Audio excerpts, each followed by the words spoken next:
সকাল সকাল ঘুম থেকে উঠে এটাকে খাইতে ভাল লাগে, তাও এত সুন্দর দেখতে ভালোই লাগতেছে। এই হিসাবে একটু তো খাওয়াই লাগে, জামা হইলো নামাজ পড়বার লেগে কিছুই করার নেই, একটু খাওয়া যেতে হবে, খিদাও লাগছে। আসসালামু আলাইকুম, আশা করি সবাই ভালো আছেন। এখন আমি যাইতেছি ঈদের নামাজ পড়বার। এই হলো আমাদের মসজিদের রাস্তা, এটা আমার পিছনে দেখতেছেন মসজিদের রাস্তা। আমি কিন্তু এই প্রথম জামাত মিস করছি। প্রথম জামাত ছিল 8টার মধ্যে, কিন্তু 8টার সময় আমি সময় মতো যাইতে পারি নাই। ওই নামাজ প্রথম জামাত পড়া প্রায় শেষ হয়ে গেছে, এখন 8:30 একটা জামাত আছে, ওই জামাত ধরার জন্য ইনশাল্লাহ এগিয়ে যাচ্ছি। ওই প্রথম আর কি জামাতটা এখনও শেষ হয় নাই, এখন নামাজ একটু পরে আর কি সালাম ফিরাবে। আমি আছি রাস্তার মধ্যে হাঁটতাছি আর কি, যাইতাছি আর কি, এখনও যায়ও শেষ করা হইতাছি না, রাস্তার মধ্যে আছি। সবাই জানাই ঈদ মোবারক, ঈদ মোবারক, ঈদ উল ফিতরের অনেক অনেক শুভেচ্ছা। হালকার উপরে নাস্তা খাইছি, মিষ্টি খাইছি, ঝাল খাইছি। ওই যে সালাম দিতেছে, সালাম দেয়া হারলেই জামাত শেষ হবো, এরপরে শুরু হয়ে যাব দ্বিতীয় জামাতের কার্যক্রম। অনেক আনন্দ লাগতেছে, 1 মাস সিয়াম সাধনার পরে ঈদ জামাত নামাজ।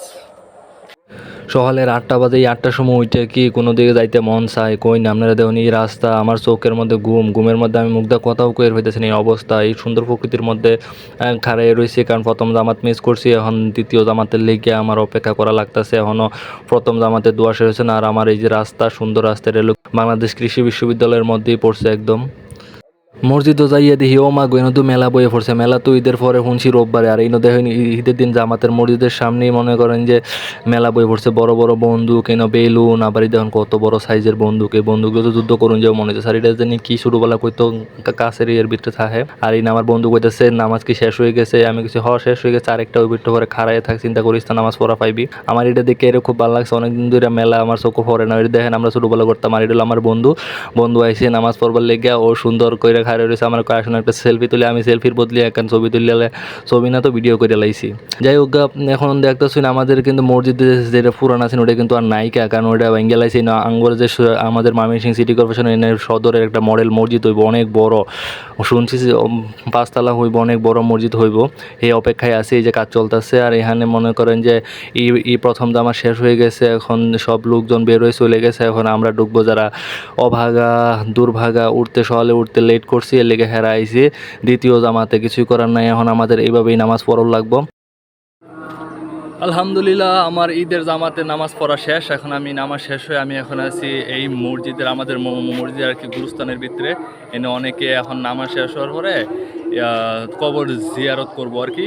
আর আমি আর এখানে জিয়ারত করার না, কারণ আঙ্গর হইলো পারিবারিক কবরস্থান আছে, আমরা ওয়ানি আর কি ই করি, কবর জিয়ারত করি। আর এটা হলো জনসাধারণ আর কি, সবারই গুরুস্থান এটা, ই করে আর কি, সবাই খবর দেয়। যাই হোক, এখন চলে যাবো বাবাইতে আর কি, ইনওয়ার থাকবো না। এটা হইলো আঙ্গর মসজিদের হইলো বড় গুরুস্থান। এটা আঙ্গর অত্র এলাকার মধ্যে সব থেকে বড় গুরুস্থান। এটা হাজার মানুষ কবরে হইতে আছে, এমনকি আরো ভবিষ্যতে হইব। এমনকি আমরা যদি ভাগ্যে থাই এই কবরখানাতে হইবাম, কারণ আঙ্গর যে কবরখানা আছে ওটার মধ্যে আমরা যাইতাম না, এটাতে হইবাম। এই যে হইলো আঙ্গর কবরখানা। এই কবর মধ্যে মনে করেন যে আছে আমার দাদা। এই যে এটা দেখতেছেন, এটা আমার দাদার কবর। দেখেন এটা একদম আর কি ফাঁকা করে রাখছে। আর এর সাথে আছে আমার দাদি এইটা। আর ওই পাশে আছে লইয়ে আমার পুলিশ কাকা। আর ওই যে দেখতেছেন এটার ভিতরে আছে আমার জেডা আর হইলো জেডি। ও একটু পীরের ভক্ত, তো ওই আর কি ওই হিসাবে ওর কোনো শিষ্য আছে, কিছু শিষ্য আছে, ওরা এটা আর কি অনেকটা সাজায় গোছায় রাখে। এই অবস্থা হয়েছে। এই যে দেখা হইতেছে অনেক আগে মরছে, আমার জন্মের আগে আমার দাদা মরে গেছে। আমার দাদিরে দেখছি, আরেকটা আমার সাথে পুলিশ কাকা আছে, ওরেও আমি দেখছি না, ও দাদির আগেই মারা গেছিলো। আর যে দেখতেছেন যেটা ওর একটু আগে একটু উরস টুরস করতো, অনেক শিষ্য আছে, এখনও আছে।